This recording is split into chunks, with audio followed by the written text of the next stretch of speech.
Hi guys, welcome to Tamil மன்வா voice over. இன்னைக்கு நம்ம செகண்ட் லைஃப் ரேங்கரோட சாப்டர் 6 தான் பார்க்க போகிறோம். போன சாப்டரில் ஹீரோ யூலோட உதவி மூலமாக மேஜிக்கை பற்றி நிறைய தெரிஞ்சிருப்பான். அப்புறம் யூல் ஒரு 4 பேரை பார்த்து முறைச்சிக்கிட்டு இருந்திருப்பான். ஆதரவு முடிச்சிருப்பான். ஆதரவு இந்த சாப்டர் கண்டினியூ பண்ணலாம்.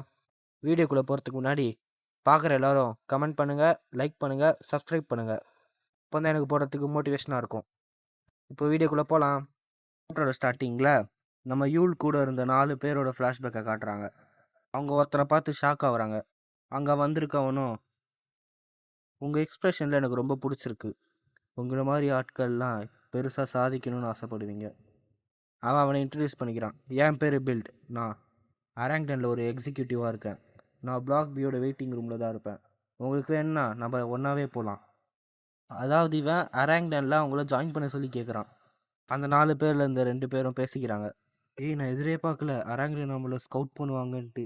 இன்னொருத்தனும், அரங்டன்னா இந்த டுட்டோரியல் லெவல் மொத்தத்தையும் டாமினேட் பண்ணவங்க தானே, ரொம்ப பவர்ஃபுல்லான குரூப்பும் அவங்க தான் இந்த டுட்டோரியல் லெவலில் அப்படின்னு சொல்கிறான்.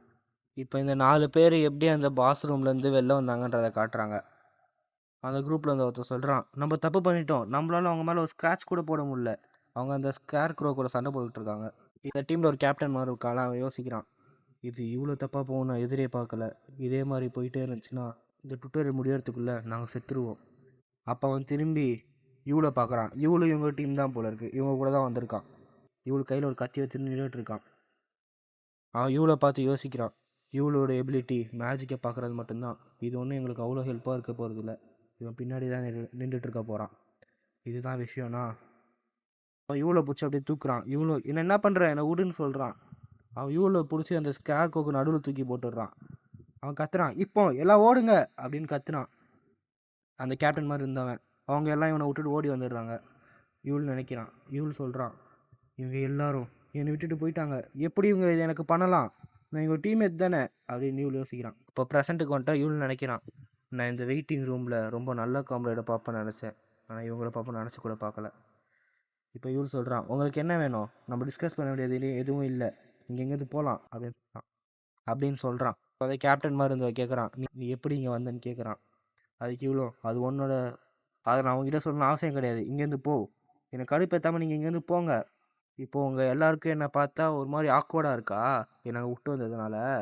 நீங்கள் எல்லாருமே என்னை ஏமாற்றிட்டீங்க, என்னை அங்கேயே விட்டு வந்துட்டீங்க, உங்களை நான் மன்னிக்கவே மாட்டேன்.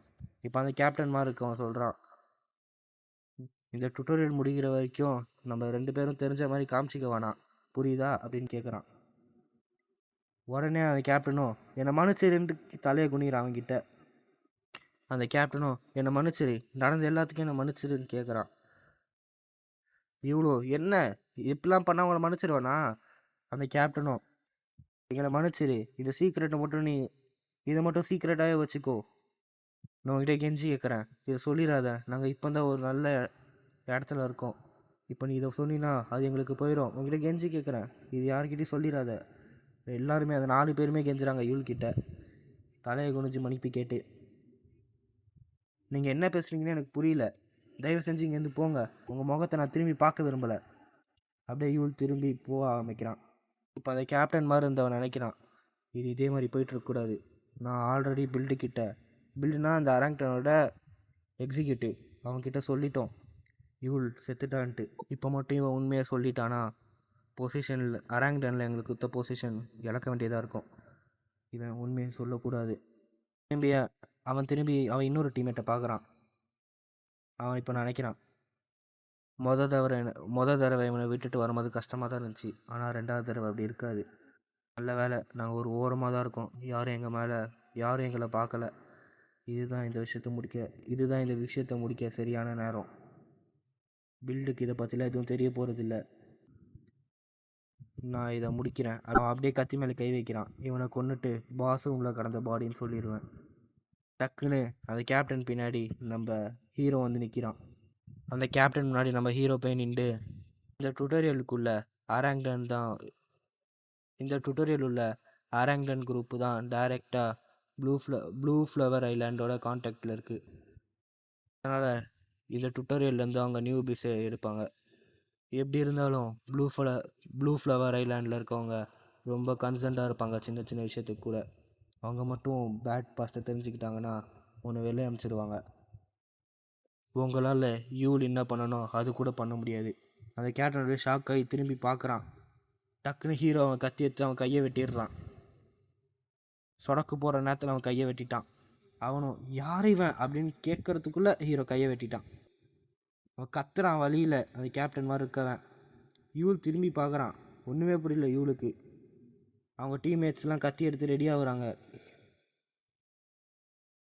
இப்போ நம்ம ஹீரோ நினைக்கிறான், இந்த விஷயம்லாம் இங்கே பீஸ்ஃபுல்லாக போயிருந்துச்சுன்னா நான் என்னத்துக்கு பிளாக் பிக்கு போயிருப்பேன். ஆனால் யூல் அவன் சொந்த டீம்மேட்ஸாலேயே பிட்ரே பண்ணப்பட்டான்னு தெரிஞ்சதுக்கப்புறம் என்னால் சும்மா போக முடியாது. நான் இதுக்குள்ளே கால் எடுத்து வச்சு தான் ஆகணும். இல்லை, இது எனக்கு இன்னொருத்தரை ஞாபகப்படுத்துது. என் தம்பி. வேறு வழியே இல்லாமல் அவன் சொந்த காம்ரேட்ஸோட ஸ்வாட்ஸே வாங்கிக்கிட்டான். டீமில் இருந்த 2 பேர் யோசிக்கிறாங்க, எவ்வளோ நேரமாக இவங்க இருக்கான், நான் இவனை நோட்டீஸே பண்ணலையே. அவங்க ஸ்வாட்லாம் நடுங்குது பயத்தில். இப்போ ஹீரோ சொல்கிறான், நீங்கள் ஒருத்தரை முதுகில் குத்துறீங்கன்னா அட்லீஸ்ட் நீங்கள் ஒருத்தரோட கையை இலக்கையாவது நீங்கள் ப்ரிப்பேராக இருக்கணும். ஹீரோ கத்தி வச்சு ரெடியாக நிற்கிறான். இப்போ அந்த கை வெட்டுப்பட்டவன் சொல்கிறான், இவன் யார் இவன், என் கையை வெட்டிட்டான், உன்னை நான் கொல்லாம விட மாட்டேன்டா அப்படின்னு ஹீரோவை வெட்டுறதுக்காக வரான். ஹீரோ அசால்ட்டாக அவன் தலையை லைட்டாக சாச்சு தப்பிச்சிடுறான் அந்த ஸ்வாட் அட்டாக்லேருந்து. அவன் கையை பிடிச்சி அப்படியே பின்னாடிக்காக திருப்பிடுறான், உடச்சிட்றான் கையே. இன்னும் நீ நல்லா முயற்சி பண்ணு அப்படின்னு சொல்கிறான் அவன்கிட்ட. நான் கண்டிப்பாக சொல்லுவேன், நீ அடுத்து நடக்க முடியாத மாதிரி நான் உனக்கு பண்ணுவேன் அப்படின்னு ஹீரோ அவன்கிட்ட சொல்கிறான். கூட இந்த டீம்மேட்ஸ்லாம் பயத்திலே சொல்கிறாங்க, உனக்கு என்ன வேணும், அவன் கூட உனக்கு என்ன தான் இருக்குது, எதுக்கு நீ உள்ளே வர, அவனுக்கு என்ன சம்மந்தம்னு கேட்குறாங்க டீம்மேட்ஸ்லாம். ஹீரோ சொல்கிறான், நீங்கள் என்ன வேணுமோ அதை பண்ணிக்கோங்க, நான் இதை நிறுத்த மாட்டேன். அவங்களும் என்னது புரியல அப்படின்னு ஷாக் ஆகுறாங்க. வெப்பனை கீழே போடுங்க அப்படின்னு ஹீரோ சொல்கிறான். அவங்களும் பயத்தில் 2 பேரும் பார்த்துக்கிறாங்க. கீழே போடுங்கன்னு சொன்னேன் அப்படின்னு அந்த கையை இன்னும் நல்லா முறுக்குறான். அந்த கேப்டனும், தயவு செஞ்சு வெப்பனை கீழே போடுங்கடா, அவன் என் கையை முறுக்குறான்டா, ப்ளீஸ் கீழே போடுங்க அப்படின்னு சொல்கிறான். அந்த 3 பேரும் கீழே போட்டுடுறாங்க. நாங்கள் கத்தியை கீழே போட்டோம், இப்போயாவது கெயினை போவிடு. அந்த கேப்டன் பேர் கெயின் போல இருக்கு. ஹீரோ சொல்கிறான், முட்டாளுங்க. அப்படியே அந்த கெயினோட முதுகில் காலை வச்சு அப்படியே ஒரே மிதி. அவன் வழியில் கத்துறான், கையை அப்படியே முறுக்கி உடச்சிட்டான் ஹீரோ. அப்படியே வழியில் அவன் மைக்கமே போட்டுடுறான். அவங்க இன்னொருத்தன் சொல்கிறான், அந்த 3 பேரில் இன்னொருத்தன் சொல்கிறான், நீ அவனை என்ன பண்ணுற, இப்போ நீ அவனை என்ன பண்ண அப்படின்னு சொல்லிட்டு இருக்கும்போதே ஹீரோ அங்கேருந்து மூஞ்சிலே ஒரே குத்து. அப்படியே குத்துனதுக்கே ரத்தம் தெறிக்க கீழே விழுறான். மீதி இந்த 2 பேரும் கத்தி எடுத்துட்டு ஹீரோ குத்தலான்னு போகிறானுங்க. அதோட சாப்டர் முடியுது. பாய். அப்புறம் காய்ஸ், இன்னைக்கு நெட்டு ரொம்ப ஸ்லோவாக இருந்துச்சு, அப்புறம் கட் ஆயிடுச்சு. அதனால தான் 2 சாப்டர் போட முடியல, ஒரு சாப்டர் போட்டிருக்கேன். நாளைக்கு 2 சாப்டர் போட்டுறேன். அதெல்லாம் தொடர்ந்து 2 சாப்டர் வரும். பாய்.